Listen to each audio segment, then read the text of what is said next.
یہ شخص جب دنیا سے گیا ہے تو ڈٹ کے گیا ہے، یہ ڈٹ کے گیا ہے دنیا سے۔ حجاج بن یوسف رات کو سویا تو تڑپ کے اٹھا، کیا ہوا؟ گھر والے کہنے لگے کیا ہوا؟ کہنے لگے سعید بن جبیر خواب میں آیا اور کہتے ہیں اٹھ مجھے بتا تو نے مجھے کیوں قتل کیا، بتا کیوں مارا؟ اگلی رات پھر سویا تو وہی خواب، پھر سویا تو وہی خواب۔ گناہ نفسیاتی مریض بنا دیتا ہے، ظلم تجھے مخبوط الحواس کر دیتا ہے۔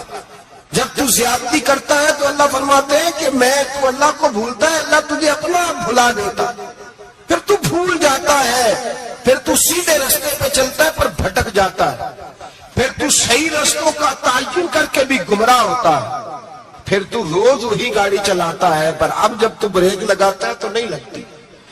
جب گناہوں کے ساتھ مخبوط الحواس ہوتا ہے تو روز وہ کاروبار کرتا ہے، لیکن جب تیرے گناہ تجھے گھیر لیتے ہیں پھر اسی کاروبار میں تو نقصان اٹھاتا ہے۔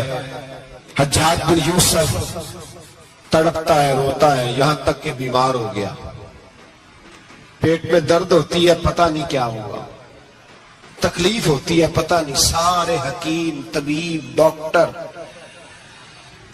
کوئی نہ سمجھ سکا کہ بیماری کیا ہے۔ جو بیماریاں خدائی ہوتی ہیں ان کا لوگوں کو پتا، جو آزمائشیں رب کی جانب سے ہوتی ہیں وہ ڈاکٹروں کے ہتھے نہیں چڑھتی، جو تکلیفیں اللہ دیتا ہے ان کا حکیم طبیب علاج نہیں کر پاتے، مشکل، اور شفا اسی وقت ہوتی ہے جب اللہ دینا چاہے، اور جب نہ بھی دینا نہ چاہے تو بڑے بڑے ڈاکٹر کہتے ہیں کہ ہمارے بس کی بات نہیں رہی۔ بغداد سے حکیم آئے، پیٹ دیکھا، کہنے لگے نہ تیرے معدے میں کوئی دقت ہے، نہ تیرے جگر میں، نہ کسی اور جگہ، ماجرا کیا ہے؟ ایک آخری علاج ہے، آخری، وہ کیا؟ گوشت کا چھوٹا سا ٹکڑا دھاگے کے ساتھ باندھ کے منہ میں ڈالا اور پھر ایک باریک سا تنکا لے کے اس کو اندر ڈالنے لگے گلے میں۔ وہ گوشت کا ٹکڑا جب حلق کے اندر اتر گیا، اس حکیم نے واپس کھینچا تو کیسے ایسی بدبو آئی جیسی کبھی سونگی نہ تھی۔ جانور، کیڑے مکوڑے لگے ہوئے باہر نکلے، اور جب دیکھا تو جتنے محل میں لوگ بیٹھے تھے چلاتے ہوئے نکل گئے کہ یہ کیا مصیبتیں ہیں۔ حکیم بھی اٹھ کے دوڑنے لگا، کہا تجھے کیا ہوا؟ کہنے لگے حجاج تیری بیماری زمینی نہیں، تیری مصیبت زمینی نہیں۔ کہا میری مرض تک تم کیوں نہیں پہنچ پا رہے؟ تو کہنے لگے لگتا ہے تو بد دعا کا مریض ہے، لگتا ہے تو ظلم کا مریض ہے، تو جبر کا مریض ہے۔ تڑپتا رہا، سسکتا رہا۔ ایک وقت وہ بھی آیا کہ گھر والوں نے کمرے میں بند کر کے تالا لگا دیا، دیوار سے ٹکرے مارتا۔ او بھائی، جو گناہوں کے بیمار ہوتے ہیں انہیں شفا نہیں ہوتی، جو ظلم، جبر، بربریت کے بیمار ہوتے ہیں انہیں سکون قلبی میسر نہیں آتا۔ دوائیاں ان بیماریوں کی بنی ہوئی ہیں جو بیماریاں زمینی ہیں، جو بیماریاں خوراک کی بد پرہیزی سے ہوتی ہیں، جو گناہوں کی بد پرہیزی سے ہوتی ہیں، ان کی بیماریاں، ان کی شفا توبہ ہے، ان کی شفا رجوع اللہ ہے، ان کی توبہ اللہ سے معافی مانگنے سے شفا ہوتی ہے۔ حجاج جب مرنے لگا تو بلایا، یہ رنگ بھی ذرا ملاحظہ کیجیے گا، دو چار قریبیوں کو بلایا، پتا ہوتا ہے نا اپنے کرتوتوں کا آدمی کو، پتا سارا ہے سردار لوٹی ہے تو پتا ہوتا ہے سارا۔ بلا کے کہنے لگا جب میں مر جاؤں تو مجھے رات کو دفن کرنا۔ کیوں بھائی، عورت ہے؟ کہنے لگا نہیں رات کو دفنانا۔ ٹھیک ہے رات کو دفنا دیں گے۔ پھر کہنے لگا جب صبح ہو جائے تو صبح ہونے سے پہلے پہلے میری قبر زمین کے برابر کر دینا، نشان مٹا دینا۔ کا وجہ تو کلمہ پڑھتا ہے، حضور کا حکم ہے کہ قبر کم از کم ایک بالش، ایک گیٹ اونچی ہونی چاہیے زمین سے کم از کم، تو تیری قبر مٹا دے۔ وجہ پتہ ہوتا ہے اپنے ظلموں کا۔ کہنے لگا مجھے پتا ہے لوگ میرے مرنے کے بعد میری قبر بھی نہیں چھوڑیں گے، دنیا میں تو میرے جبر کی وجہ سے کوئی آ نہ سکا، لیکن میری قبر بھی لوگ جنازوں میں باتیں شروع کر دیتے،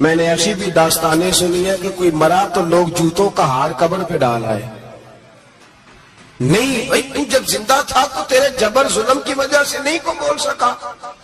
ایک تو ہے قیامت میں حساب ہوگا، یہاں دنیا میں حساب ہونے لگتا ہے. اتنی لمبی زبانیں لوگوں کی لٹک کر مرتے وقت باہر نکل آتی ہیں. دعا کریں، جمعہ ہے، اللہ تعالیٰ ایمان کی موت عطا فرمائے. دعا فرمائے رب تعالیٰ، اللہ تبارک و تعالیٰ توبہ کر کے جانے کی توفیق عطا فرمائے. جاگے جاگے اور سنے اور دعا کرے، اے اللہ تو ہمیں ظلم سے ویسے ہی محفوظ فرما. اگر ہم زیادتی کرنے لگے تو اے اللہ ہمیں اس سے منع فرما. ہمیں اس سے تو یہ توفیق دے کہ ہم باہر آ جائیں اس گناہ سے. اللہم صل علی محمد وعلى آل محمد كما صليت على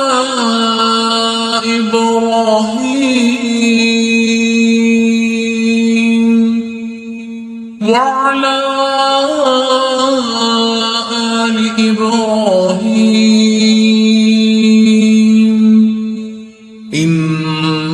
إنك حميد مجيد. اللهم بارك على محمد وعلى آل محمد كما باركت على إبراهيم وعلى آل إبراهيم إنك حميد مجيد.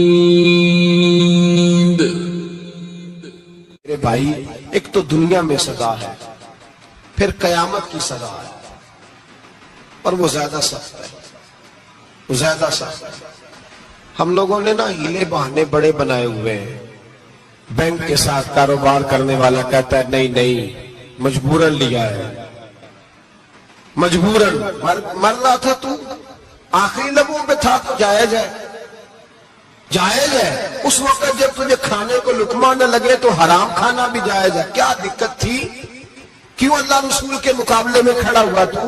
کیوں سود کا دھندا کیا؟ کیا تکلیف تھی؟ کہاں تو الجھ گیا تھا؟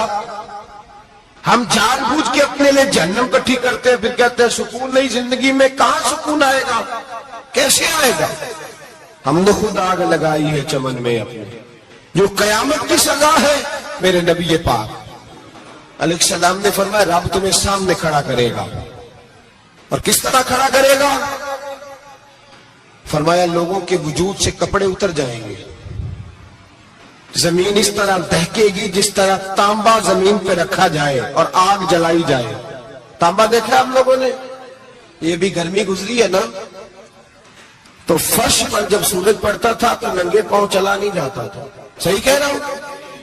ننگے پاؤں، بچے کا پیر زمین پہ لگتا تو چیخ اٹھتے ہیں، کہتے ہیں وہ جل گیا پیر. حالانکہ یہ فرش دنیا کے. اور اگر تانبے کے اندر خاصیت ہے کہ اگر کوئی دھات جلدی اور زیادہ گرم ہوتی ہے تو وہ تانبا ہے. میرے نبی نے مثال دی تو اس کی بھی جو سخت تھا، فرمایا تانبے کی طرح زمین تپائی جائے گی اور پھر ننگے پاؤں رب تمہیں کھڑا کرے گا. آج سورج کی پشت تمہاری جانب ہے، قیامت میں منہ تمہاری جانب ہوگا. نیزہ آپ نے دیکھا ہوگا، نیزہ ہوتا تھا. فرمایا یہ جو تم نیزے دیکھتے ہو صرف 1.25 نیزے کے برابر سورج قریب آ جائے گا اور پھر اللہ تمہیں سامنے کھڑا کر کے تم سے سوال جواب کرے گا.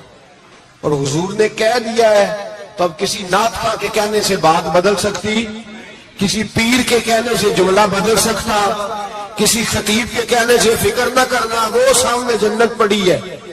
اب بات بدل سکتی. خدا کی رحمت پر بھروسہ رکھنا ضروری ہے، نبی پاک کی شفاعت کی امید رکھنا.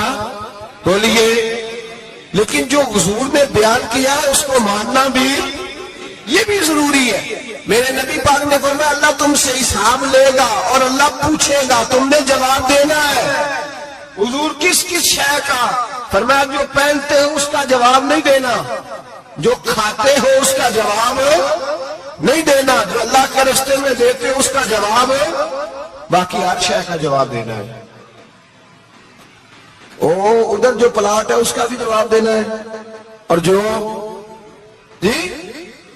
وہ جو بچوں کو پیسے بتائے ان کا بھی جواب دینا ہے, جو چھپائے ہیں ان کا بھی. ثم لتسألن یومئذ عن النعیم, جو کمیٹی اپنے محلے میں ڈالی ہے اس کا بھی جواب دینا ہے, جو سسرال کے علاقے میں ابا جی سے چوری ڈالی ہوئی ہے اس کا جواب بھی, سب کا جواب دینا ہے, تمام حساب کتاب. اور اللہ فرماتے ہیں میں سامنے کھڑا کر کے ہر سوال کا تجھ سے جواب, تجھے ہر سوال کا جواب صاحب. اچھا یہ جو بڑے لوگ تھے وہ حساب سے ڈرتے تھے, ہم چھوٹے لوگ ہیں ہم حساب سے ہم نہیں ڈرتے, ہم کہتے ہیں دیکھی جائے گی. بڑے لوگ جو تھے وہ حساب سے. حضرت ابو بکر صدیق دعا کرایا کرتے تھے, دعا کرو اللہ مجھ سے حساب نہ پوچھے. حضرت عمر فاروق رضی اللہ تعالیٰ عنہ اپنے بیٹے سے کہتے تھے بیٹا اپنے باپ کے لیے رحمت کی دعا کرنا, میں درگزر والا ہوں, میں حساب والا کوئی نہیں. بڑے لوگ ڈرتے تھے, بڑے لوگ. حضرت عثمان غنی قبر پہ کھڑے ہوتے تھے تو داڑھی آنسوؤں سے بھیگ جاتی. غلام کہتے ہیں حضور 3 دفعہ نبی پاک نے آپ کو جنت کی بشارت دی ہے, 3 دفعہ بشارت دی ہے, تو آپ کیوں اتنا روتے ہیں؟ عثمان غنی فرماتے جس رسول نے مجھے جنتی کہا ہے اسی محبوب نے مجھے فرمایا تھا عثمان قبر آخرت کی منزلوں میں سے پہلی منزل ہے. اور آپ فرماتے میرے تو کمرے میں دیا گل ہو جائے تو مجھے ڈر لگتا ہے, اس میں تو مکمل اندھیرا ہے. آپ فرماتے کھڑکیاں بند ہو تو دم گھٹنے لگتا ہے, اس کو تو دروازہ ہی کوئی نہیں, روشن دان تک نہیں. بھائی جو بڑے تھے وہ ڈر رہے تھے. مولا علی شیر خدا نماز کا وضو کر کے کانپتے تھے, کانپتے. علی آپ مرحب کے سامنے نہیں کانپے, خیبر کا دروازہ اکھاڑتے نہیں کانپے, بدر احد خندق حنین اور خیبر میں نہیں کانپے, تو یہاں آپ فرمانے لگے مالک کے سامنے جاتے ہوئے ڈر آتا ہے. بڑے لوگ کانپتے تھے, بڑے لوگ. آج کون سا جمعہ ہے؟ سارے بولیے. حالانکہ یہ اگلے سال دوبارہ آئے گا, ہمارا نہیں پتا کہ ہم ودا ہو جائے گی کیا بنے. یہ کون سا جمعہ ہے؟ آیا جمعہ تو آئے ہم. آج ایک فکر لے کر کے جانا, ایک سوچ. جہاں روز رات کو بیٹے کی ٹینشن, بیٹی کی ٹینشن, بھائی کی ٹینشن, پوتے کی ٹینشن ہوتی ہے نا, ایک ٹینشن اور اپنے آج ایک ٹینشن بڑھا لو, قبر کی ٹینشن پیدا کر لو, قیامت کی تھوڑی سی فکر کر لو, تھوڑی سی ایک لمحے کے لیے سے تھوڑا خیال پیدا کرو. حضرت حسن بصری نام سنا ہوا ہے نا, یہ حضرت علی کے شاگرد ہیں. نبی پاک کے گھر میں آ جاتے تھے کئی دفعہ, بچے تھے جب. حضرت حسن بصری تابعی ہیں. فرماتے خانہ کعبہ میں عمرہ کرنے گیا, طواف کعبہ کر رہا تھا تو بڑا عجیب منظر ہوا, رات کی تنہائی ہوئی. اس وقت کئی دفعہ طواف بند بھی ہوتا تھا, اس لیے ایک رش کم ہوتا تھا تو رات کو سب سو جاتے. کہتے رات ذرا گہری ہوئی تو لوگ اپنا اپنا خیمہ لے کے جاتے تھے. اب تو ہوٹل ہے نا تو خیمے لگتے تھے, لوگ خیمہ لے کے جاتے تھے, جہاں جگہ ملتی تھی خیمہ لگا کے رہتے تھے. فرماتے میں رات کو سویا خیمے میں, ایک دردناک آواز آئی, میٹھی ہے دھیمی ہے پر درد بڑا ہے. کوئی رونے والا رو کے کہتا ہے اللہ حساب قیامت میں مجھ سے نہ لینا, اے اللہ تنہائی میں جتنا مرضی حساب لینا پر لوگوں کے سامنے نہ لینا. اور پھر کہتا ہے اللہ فضل تو تب کرے جب تو میرا حساب پوچھے ہی نہ. پھر چند منٹ گزرے تو پھر وہ رونے لگا, میرے کانوں میں آواز آئی, کہنے لگا اے اللہ حساب تو ان کا لیا جاتا ہے جو حساب کے قابل ہوتے ہیں. اعلیٰ حضرت کہتے ہیں نا رضا سے تو کیا حساب لے گا, رضا بھی کسی حساب میں. اے اللہ میں قابل نہیں, مجھ سے حساب نہ لینا.